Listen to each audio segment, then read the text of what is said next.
right, if loving you is wrong, fans, here we are with season 1, episode 2, Shots Fired. And yeah, I'm liking this rewatch. It's pretty fun.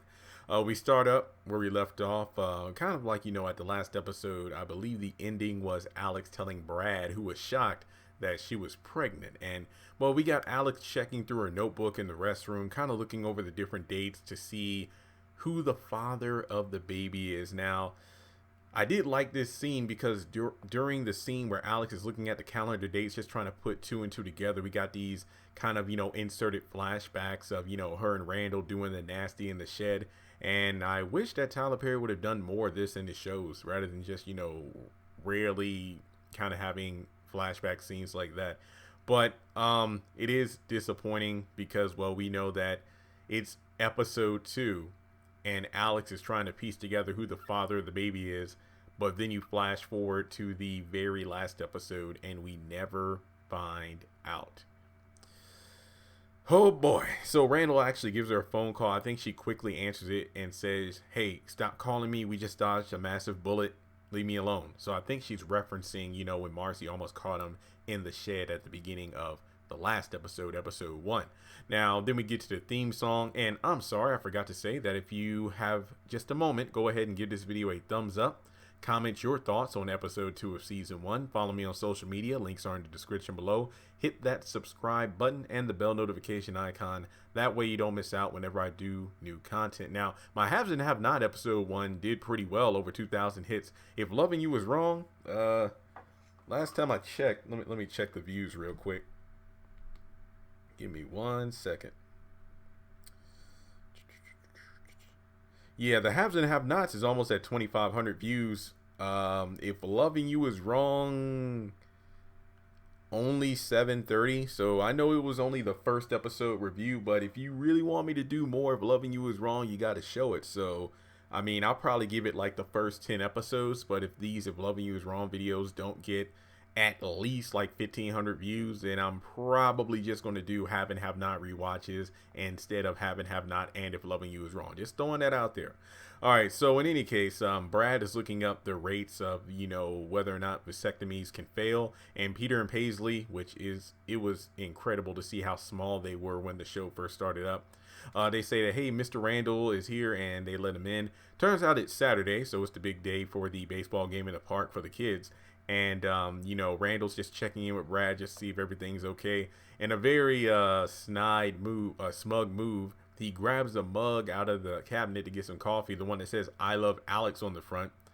Symbolism. And he basically thinks that Brad should tell Alex about, his little snip. Alex comes downstairs, says good morning, and pretty much is pretty rude to Randall, snatches the mug away. He's like, "No, dear, I bought that mug for you," and gives him a to-go cup for the coffee. And they act a little apprehensive towards each other. Randall goes outside to wait, and Alex knows Brad is mad about the pregnancy, and he doesn't want to talk about it right now. We go over to the park for the big game. Natalie and Lucian meet Randall, and of course Natalie introduces Lucian to Brad and Randall. And once again, it's just crazy to think that, wow, these are when the characters are first meeting up, and then you compare that to where they all end up later on in the series. But we find out Lucian, and I say found out because a lot of this stuff I forgot. He was also in the military. He was an Army Ranger. Then he was in Virginia at the police station. And now he's down in Georgia. And Natalie's just trying to see if, but there's any way that, like, Randall or Brad can kind of put in a good word to see if he can get the job at the local police station. But then we had the other women show up. Natalie says that she's not officially with Lucian right now. And the rest of the ladies come up, Marcy and Marcy, Kelly, and Esperanza.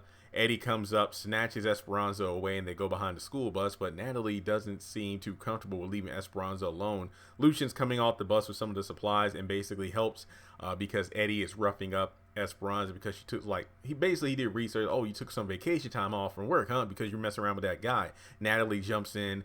And, Eddie's pissed off and he goes. Natalie's upset because, great, now there's no way Lucian's going to get that job now at the police station. And the ladies are talking about, the fact that Eddie has never really acted that way before towards Esperanza.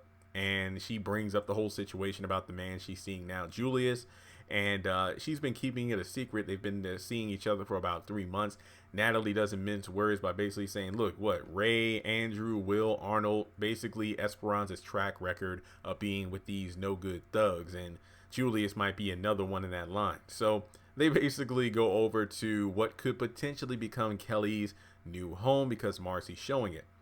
Kelly's so happy walking around the house imagining, oh, Justice got his backyard. Here goes his room. Me and Travis could be in here. Travis's office could be there.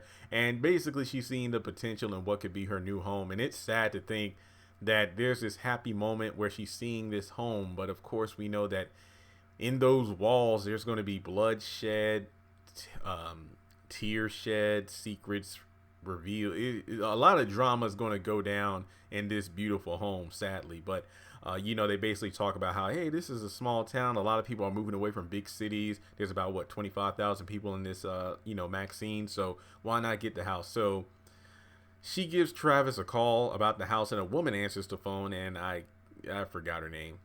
It was like it began with a C. It was like I was watching the episode at double speed. That probably didn't help. But either way, Kelly introduced herself as his girlfriend, and she's like, wait, girlfriend? Wait, I thought this was an all-male mission trip. Oh, no, there are 4 women on this trip. And she's like, oh, don't worry, I'll give Travis your message.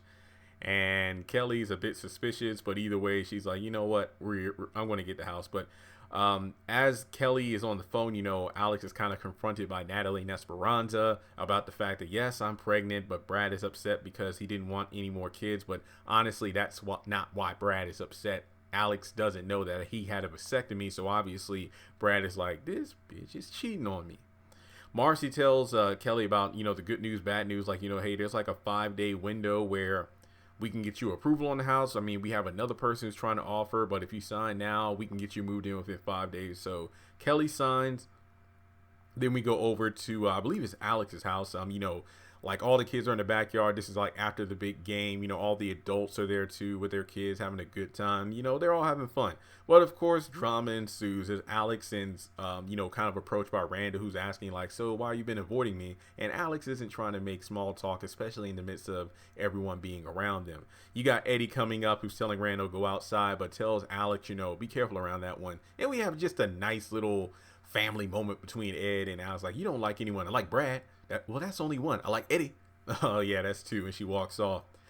Travis actually calls Kelly and she steps outside and he's snapping on her because of the fact like, hey, you know how dangerous this is for me to be out in the middle of the street trying to get a signal in the midst of this mission trip. So don't call unless it's something important.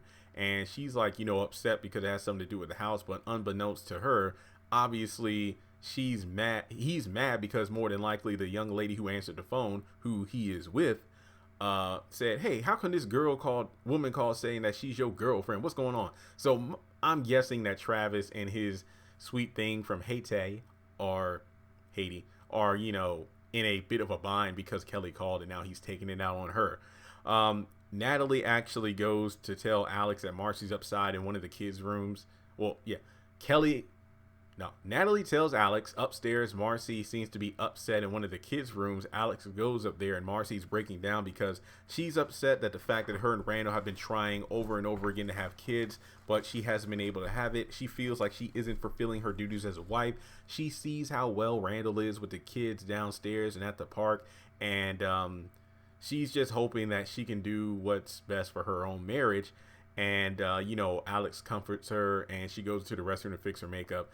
We have Alex going into one of the kids. I mean, I'm guessing that based on the colors of the room and whatnot, I think that, I think Alex went into Peter's room because I saw blue on the wall, and Marcy was in Paisley's room, or they were just in like some kind of closet. But in any case, it was a situation where Alex is definitely feeling guilty. Like, oh my God, I'm messing around with this woman's husband and he might be the father of this child and she can't have kids yet. Yeah.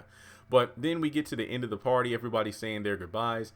And, Eddie's once again cold to Randall and Brad for their friendship. Mika wants to say bye to her dad, and everybody else kind of goes their own ways. And we have Kelly excited. Is like, oh yeah, I'm going now. But 5 days from now, I'm going to be living right next to you, Alex. Then Alex asks Brad about whether or not he's upset about the baby. And look, I know it's hard and I know you don't want any more kids, but we got 2. This 3rd one's a blessing. We will be okay. And Brad goes into the house because, obviously giving her the cold shoulder because once again, he had a vasectomy that she doesn't know about. So Esperanza and Mika get home. Esperanza is about to help her daughter have a much needed shower apparently because she got really funky at the baseball game. I think she said that her cousin's quinceañera is tomorrow, so she needs to get ready for that. And Esperanza steps into her bedroom and Eddie's in there tearing the place apart, and he finds out information about Julius and basically that I'm going to go after him. So Natalie and Lucian are on their way home, and basically she's hounding Lucian about not having a better job, and Lucian like, look, I'm just trying to be closer to my son. Yes, I was making better money in Virginia, but I want to be closer to my son. So yeah, $200 a week.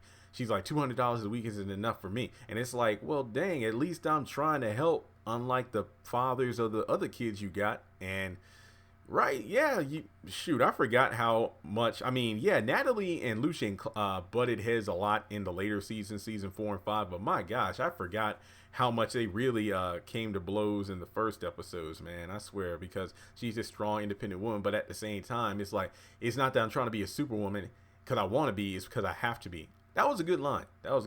So they're on their way home. And, Lucian's like, what, because you don't live in a neighborhood like that? And it's like, yeah, I would love to live in a neighborhood like that, but I ain't got a man to help me out. I can't afford it.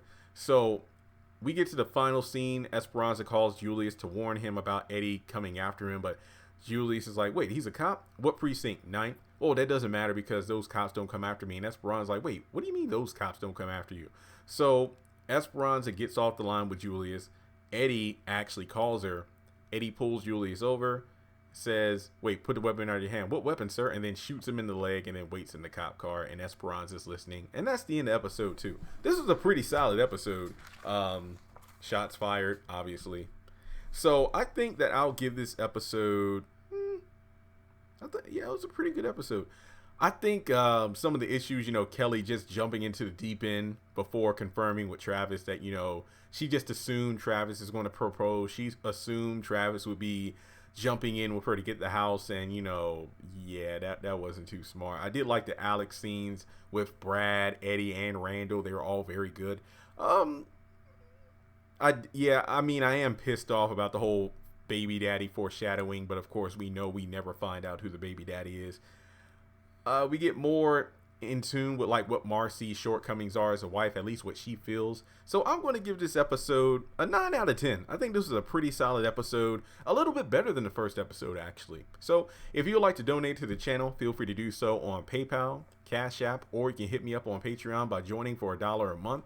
We have different tiers over there. And like I said at the beginning of the video, if you show this video some support, the more support I get, the more encouraged I am to do the reviews. The haves and the have-nots, I'm about to record my episode review for that, so just expect these episodes reviews on a weekly basis. And with that being said, I'll talk to you soon.